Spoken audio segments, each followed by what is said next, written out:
Nasser, qui se présente comme journaliste français, s'est permis sur une chaîne publique française d'affirmer que suivant un contact qu'il a eu avec les assaillants, des gens qui sont venus perpétrer une attaque dans une capitale africaine. Toi, tu te dis journaliste français et tu dis que tu as eu un contact direct avec ce genre-là. Mais c'est extrêmement grave. Imaginez une attaque en France et que quelqu'un au Burkina Faso s'assoit pour dire qu'il vient d'avoir un contact avec les assaillants. Quelle sera la réaction des Français? En fait, il y a des gens qui nous considèrent toujours comme si nous étions des sous-hommes, qui pensent que nous n'avons pas le droit d'être révoltés, qui pensent que nous sommes indignes d'être libres. Il y a des gens qui pensent que vraiment, nos vies n'ont pas de valeur. C'est pour ça que des gens se permettent de jouer avec nous. C'est pour ça que les gens se permettent de soutenir ouvertement le terrorisme international. Seul Daniel, l'autre reporter, il va dans son reportage pour affirmer que non, selon l'appellation du gouvernement, les djihadistes sont des terroristes, mais selon une source indépendante, ce sont des djihadistes. Qu'est-ce qu'il sous-entend? C'est une façon sournoise pour vous dire que non, terroristes et djihadistes sont différents. Mais vous parlez de Al-Qaïda, qui est reconnu par les États-Unis, qui est reconnu par les Nations Unies et autres comme étant des organisations terroristes. Et comme une chaîne publique française va vouloir les présenter autrement. Et pourquoi personne parmi eux ne parle de la lâcheté de l'acte? Pourquoi? Ce qui les intéresse, c'est quoi? C'est essayer de présenter ça comme si c'était une prouesse de ces terroristes-là. Ce n'est pas une prouesse. Au contraire, c'est parce qu'il n'y a pas d'amalgame dans nos pays et dans nos capitales. Tout est ouvert. N'importe quel citoyen peut aller où il veut, venir où il veut. Mais il a fallu des complicités à l'intérieur de la ville pour que les choses puissent se passer ainsi. C'est pour cette raison que je vous le réitère. Quand vous entendez qu'un tel a été arrêté, qu'il soit civil ou pas, ne vous empressez pas d'avoir des émotions. Parce que ceux qui sont en train de lutter pour votre sécurité savent exactement ce qu'ils sont en train de faire. Ils le savent très bien. Parce que vous savez, il y a des gens qui se disent exilés aujourd'hui, qui collaborent directement avec les groupes terroristes pour nous faire mal. Mais quand ces exilés, en collaboration avec les groupes terroristes, veulent créer certaines situations, qu'est-ce qu'il faut faire? Ils vont se rabattre sur leurs familles, leurs amis, leurs alliés qui sont en ville avec nous par moment, qui vont accepter par moment les soutenir. Quelqu'un t'appelle, te dit ah, héberge un tel pour moi, ou bien remets telle commission à telle personne pour moi. Tu vois, parfois dans l'ignorance, parfois en pleine connaissance de cause, les gens s'élèvent, ils font ça, et ça coûte la vie à d'autres citoyens. Mais c'est ça qui est là.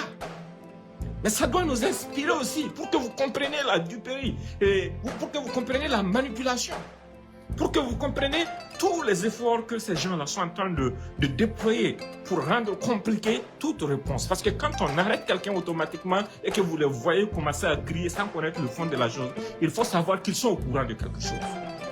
Ils savent que c'est en train de gâter quelque chose pour eux. Quand on a arrêté Bamouni, immédiatement ce sont eux qui se sont levés pour sortir crier partout, pour dire que Bamouni a été enlevé.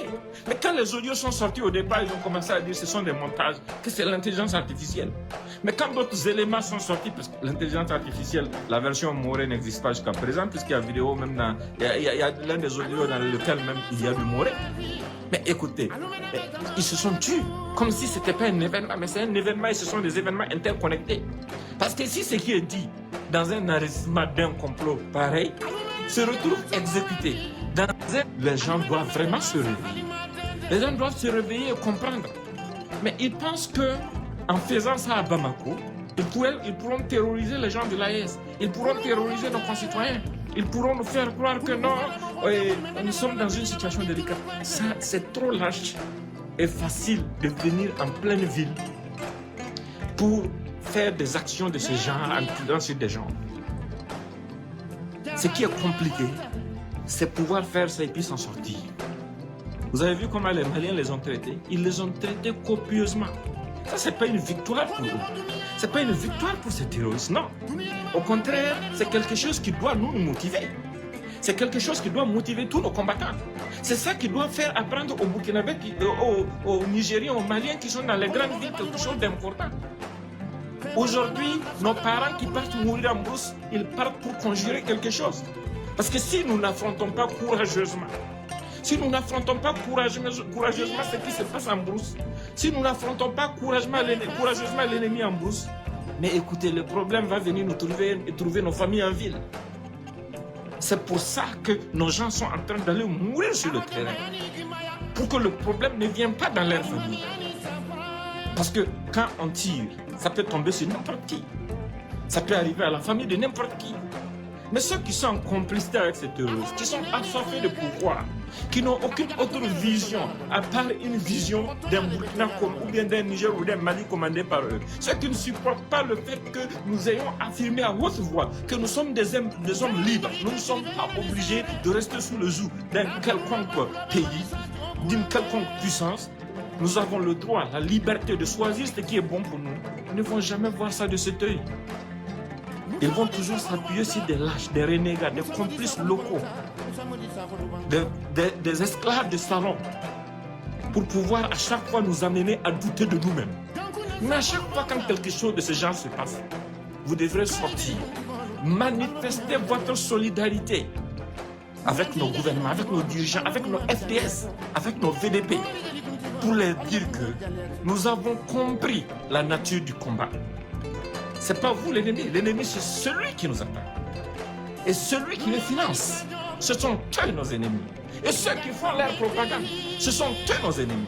D'ailleurs, même, j'ai fait un appel aux 3 pays de l'AES pour qu'ils n'ont qu'à suspendre l'ensemble de la presse française de nos 3 pays. Je le répète, je lance l'appel aux 3 pays de l'AES pour qu'à compter d'aujourd'hui, ils n'ont qu'à suspendre l'ensemble de la presse française au niveau de notre pays, de notre espace. Parce que ce sont des gens qui pensent que nous sommes dans un jeu. Ce sont des gens qui pensent que nous sommes dans un jeu.